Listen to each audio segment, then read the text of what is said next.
తమ్ముడు పెళ్లికి పట్టు చీర కొనుక్కుందామని పొద్దున్నే వెళ్ళానండి షాపింగ్ కి. ఇంటికి వచ్చేసరికి చీకటి పడిపోయింది. ఒక్క చీర షాపింగ్ కోసం చాలా షాపులు తిరిగాను. ఫైనల్ గా తిరిగి ఒక చీర అయితే తెచ్చేసుకున్నాను. మరి మన ఆడవాళ్ళకి చీర సెలెక్ట్ చేయడం అంటే మామూలు విషయం కాదు కదా. నేను పట్టు చీర కొనాలంటే మాత్రం తక్కువ బడ్జెట్ లో ఉండాలి, అలానే క్వాలిటీ మాత్రం అస్సలు తగ్గకూడదు. క్వాలిటీ బాగుండాలి, నా బడ్జెట్ లో రావాలి అనుకుంటాను. అలానే తక్కువ బడ్జెట్ లో మంచి చీరనైతే తెచ్చేసుకున్నాను. చీర అమ్మకు కూడా బాగా నచ్చింది. అనుకోకుండా ఈ రోజు మా ఇంటికి వెంకటేష్ కళ్యాణి గారు వాళ్ళు కూడా వచ్చారు. కళ్యాణి గారికి అయితే చీర బాగా నచ్చింది అనమాట.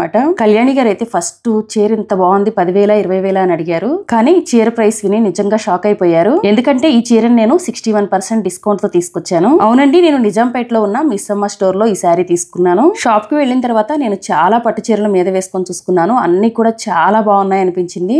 ఏ శారీ తీసుకోవాలో కూడా అర్థం కాలేదనమాట. అన్ని కూడా బాగున్నాయి అనిపించింది. ఇంకా ఫైనల్ గా నా బడ్జెట్ లో అయితే ఒక శారీ సెలెక్ట్ చేసేసుకున్నాను. ఇప్పుడు మిస్సమ్మలో ఈరెంట్ సేల్ నడుస్తుంది. అన్ని శారీస్ పైన అప్ టు 70% డిస్కౌంట్ ఇస్తున్నారు. అందుకే నేను ఇక్కడికి వచ్చాను. ఫైనల్ గా ఈ పట్టు శారీ అయితే సెలెక్ట్ చేసుకొని ఇంకా బిల్ వేయించేసుకొని ఇంటికి వెళ్ళిపోయాను. నేను తీసుకున్న శారీ ప్రైస్ కావాలంటే ప్రైస్ అని కామెంట్ చేయండి, నేను మీకు చెప్తాను. Thank you for watching.